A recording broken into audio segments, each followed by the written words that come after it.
नमस्कार दोस्तों, आज हम लोग यहाँ चर्चा करेंगे कि अरेस्ट क्या है और एक व्यक्ति को क्या अधिकार है यदि उसे पुलिस गिरफ़्तार करती है, और हम ये भी जानेंगे कि गिरफ़्तार करने के क्या तरीके हैं। इसके पहले कि इस पर हम लोग चर्चा करें, ये जानना बहुत ज़रूरी है कि हमारा संविधान किसी को भी उसके अधिकार के उसके आज़ादी के अधिकार से वंचित नहीं कर सकता है। Article 21 of constitution of India के अनुसार no person shall be deprived of his life and personal liberty except the procedure of law. इसका अर्थ ये हुआ कि किसी भी व्यक्ति को उसे आज़ादी से जीने का अधिकार है और कोई भी उसे वंचित नहीं कर सकता है। तो फिर ये अरेस्ट क्यों है? ये अरेस्ट होता क्यों है? अगर सरकार द्वारा बनाए गए कानून का कोई भी उल्लंघन करता हो तो वैसे में ये अधिकार है कि पुलिस उसको गिरफ़्तार कर सकती है। अब हम लोग जानें कि ये अरेस्टिंग होता कैसे है। किसी भी व्यक्ति को छूकर या उसे कहकर कि आपको गिरफ़्तार किया गया है, उसे पुलिस अरेस्ट कर सकती है। प्रश्न उठता है कि क्या पुलिस बिना कोर्ट के आदेश का अरेस्ट कर सकती है या कोर्ट से आदेश लेना बहुत ज़रूरी है? ये जो ऑफेंसेस हैं वो दो तरह के होते हैं। एक है कॉग्निजेबल ऑफेंस और एक है non cognizable offence.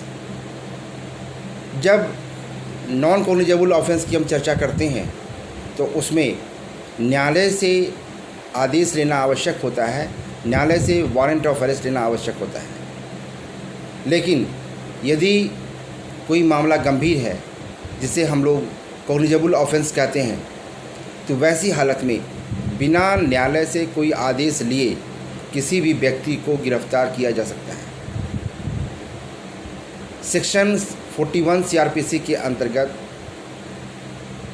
everyone can be arrested by the police without warrant।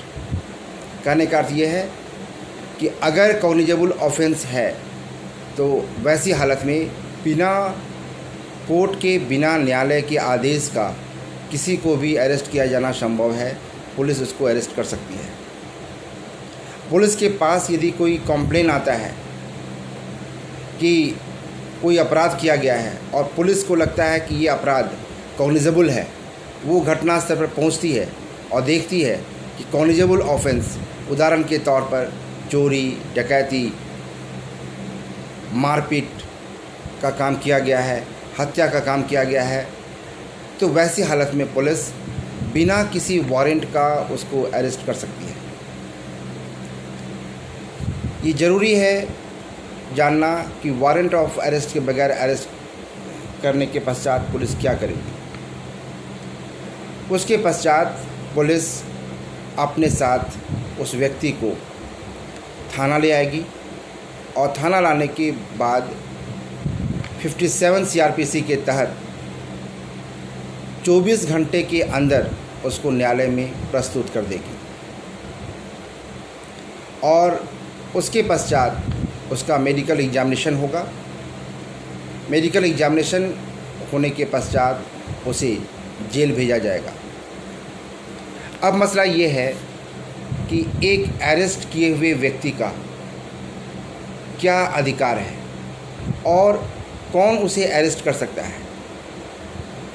साधारणतः किसी भी व्यक्ति को पुलिस ऑफिसर ही अरेस्ट कर सकता है,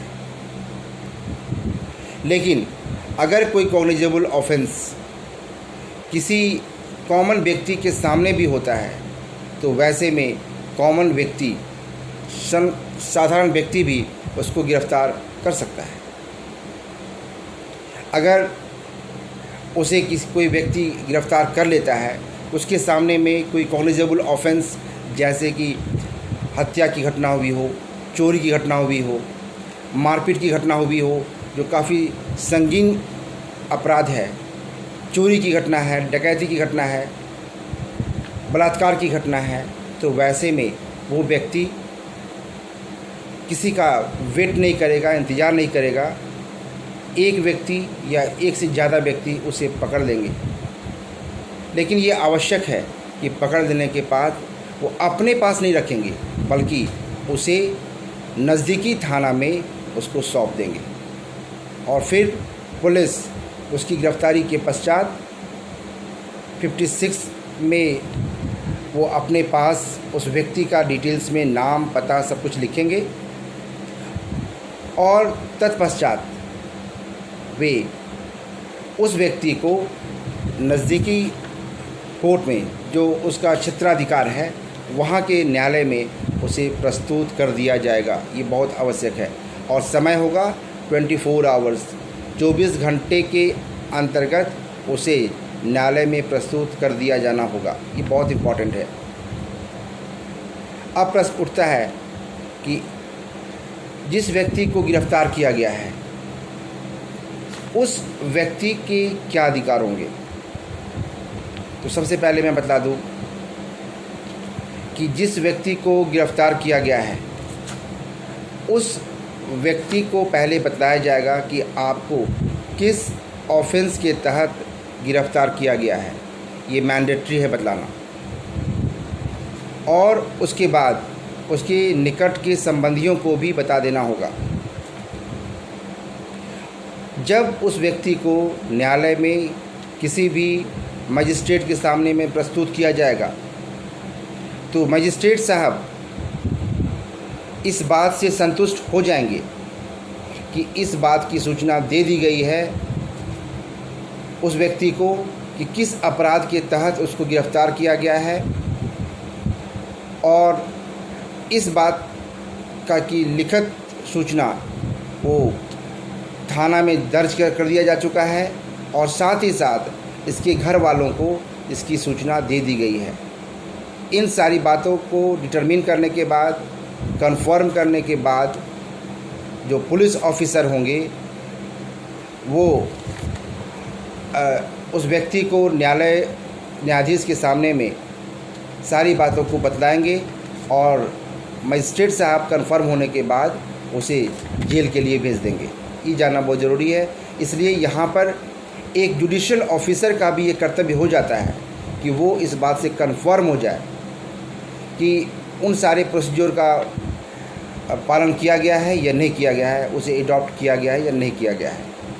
इसके अलावा ये भी अधिकार होगा कि यदि महिला है तो उसकी गिरफ्तारी सिर्फ़ और सिर्फ सनराइज़ से सनसेट के बीच ही होगा।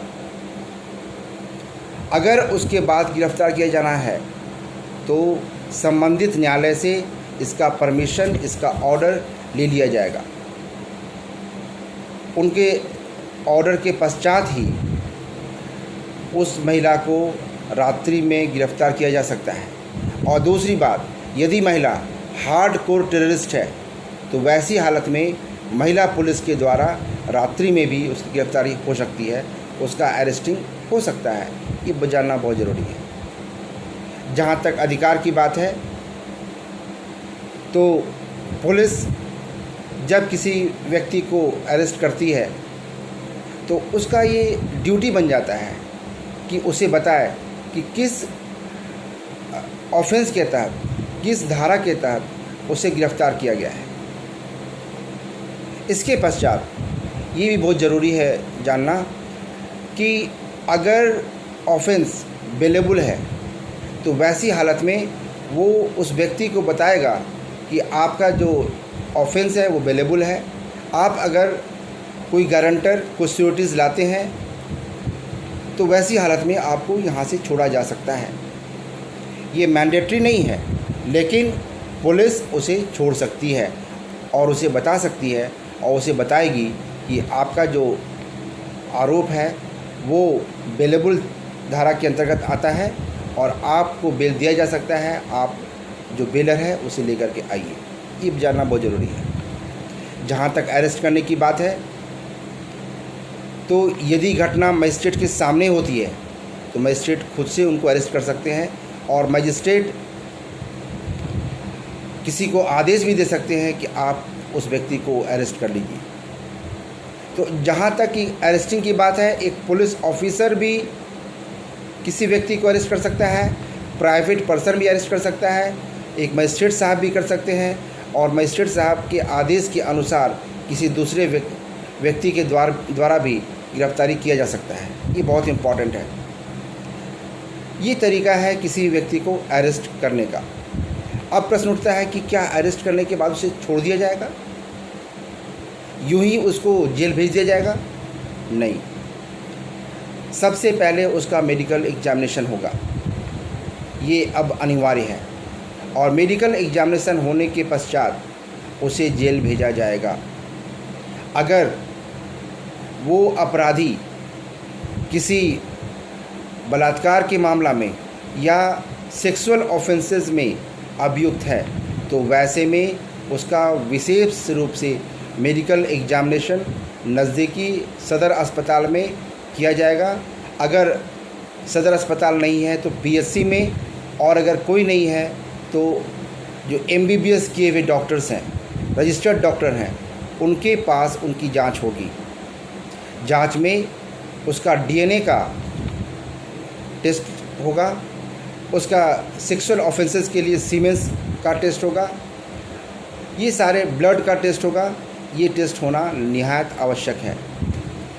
ये नए अमेंडमेंट के अनुसार बहुत आवश्यक हो गया है, क्योंकि ऐसा माना जाता है कि कभी कभी निर्दोष व्यक्ति को भी इस तरह के अपराध में संलिप्त कर दिया जाता है, और इसमें विशेष रूप से जांच हो सके कि वो अगर किसी तरह का सीमेंस वगैरह विक्टिम के पास पाया गया है, विक्टिम्स के ऑर्गन्स के पास पाया गया है, तो उस व्यक्ति का है भी या नहीं है। इसलिए अगर कोई व्यक्ति किसी भी तरह के सेक्सुअल ऑफेंसेस का एक्यूज्ड है तो वैसे में उसका मेडिकल एग्जामिनेशन विशेष रूप से किया जाना बहुत ही आवश्यक है। इस तरह से किसी भी व्यक्ति को गिरफ्तार किया जा सकता है, उसका जो अधिकार है वो उसे दिया जा सकता है। एक और बड़ी बात कि अगर कोई भी व्यक्ति गिरफ्तार किया गया है तो उसे ये भी अधिकार है कि वो पुलिस ऑफिसर को या जिस व्यक्ति ने उसे गिरफ्तार किया है, चाहे सीबीआई हो चाहे सीआईडी हो, इन्वेस्टिगेशन के वक्त में वो उससे अपने लिए एक अधिवक्ता का डिमांड कर सकता है, और अपने अधिवक्ता को इन्वेस्टिगेशन के समय अपने सामने में रख सकता है। ये उसका अधिकार बनता है। तो जब भी किसी व्यक्ति को अरेस्ट किया जाए तो आवश्यक है कि वैसी हालत में उसके अधिकार का, पुलिस को अपने ड्यूटी का पूरा ख्याल रखना चाहिए, जिससे कि उस व्यक्ति का जो आज़ादी है वो छीन न सके, और अगर वो अपराधी है तो कानून के अनुसार उसे गिरफ्तार किया जा सके। ये दोनों के लिए बहुत ही निहायत आवश्यक है। हम समझते हैं कि एक व्यक्ति को गिरफ्तार करने के अधिकार के बारे में, उसके ड्यूटीज़ के बारे में एक सर्वसाधारण व्यक्ति को भी जानना चाहिए, एक पुलिस ऑफिसर को भी जानना चाहिए, और हम सभी को इसके बारे में जानकारी होनी चाहिए कि किस तरह से, किस हालात में गिरफ्तारी होनी चाहिए, और गिरफ्तारी यदि होती भी है तो उस व्यक्ति का क्या अधिकार होगा। थैंक यू, धन्यवाद।